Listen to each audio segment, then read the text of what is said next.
সরকারি খরচে শুধু রাশিয়া থেকে নিউক্লিয়ার সায়েন্সে বিশেষ ডিগ্রি নিয়েছেন তারা। শর্ত ছিল রূপপুর পারমাণবিক প্রকল্পে চাকরি হবে, কিন্তু গেল সরকারের আমলে নিয়োগ অনিয়মে সে আশার গুড়ে বালি। এমন একটি স্পর্শকাতর প্রকল্পে নিয়োগ পাচ্ছে অদক্ষ প্রকৌশলীরা।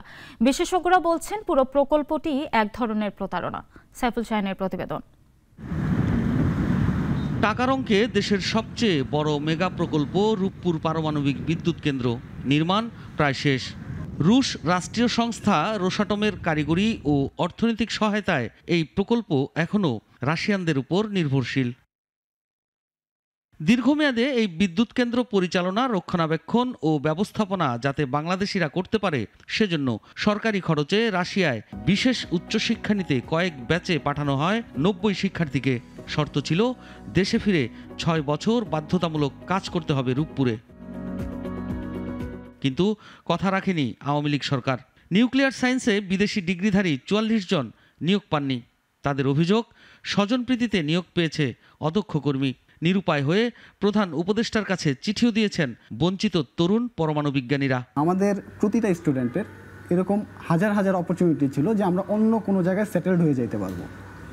শুধুমাত্র আমরা দেশকে সার্ভ করার জন্য দেশে ব্যাক করছি।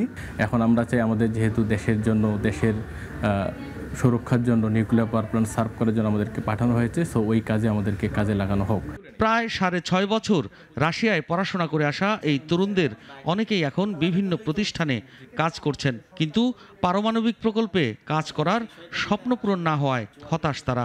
আমাদেরকে যদি এইখানে নিয়োগ না দেওয়া হয়, তাহলে আলটিমেটলি আমাদের আসলে এই এডুকেশনের কি দরকার ছিল। আমরা যে সময় তাদের সাথে যোগাযোগ করার চেষ্টা করেছি, আমাদের বারবার আশ্বাস দিয়ে অনেক বেশি ঘোরানো হয়েছে যে না এটা হবে, এইটা হবে।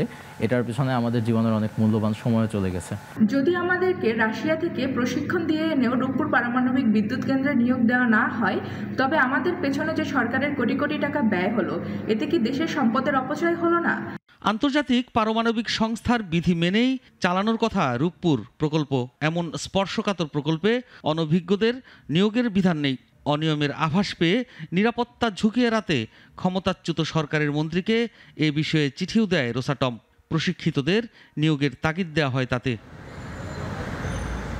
নিউক্লিয়ার সায়েন্সে উচ্চতর ডিগ্রি থাকা তরুণদের নিয়োগ না দেওয়াকে বড় ধরনের প্রতারণা মনে করছেন বিশেষজ্ঞরাও। যখন ফিরে আসে 2021 সালের আগে যদি সব নিয়োগ শেষ হয়ে যায়, তার অর্থ দাঁড়াচ্ছে যে তাদের পরিকল্পনাটা সঠিক না, তাদের নীতিটাও সঠিক নয়। আমি মনে করি যে সম্মানিত অংশীদারদের সাথে মিলে এই ধরনের একটা সুস্পষ্ট নীতিমালা তৈরি করা প্রয়োজন। এখানে যদি আসলে অনিয়ম দুর্নীতি হয়ে থাকে, সেটা তদন্ত করে তাদেরকে শাস্তির আওতায় আনা হোক, এবং যাদেরকে এখনো চাকরি দেওয়া হয় না, কিন্তু তাদের এই এক্সপার্ট নলেজ আছে, তাদেরকে অতি শীঘ্রই এই নিউক্লিয়ার পাওয়ার প্ল্যান্টগুলোতে চাকরির ব্যবস্থা করা হোক।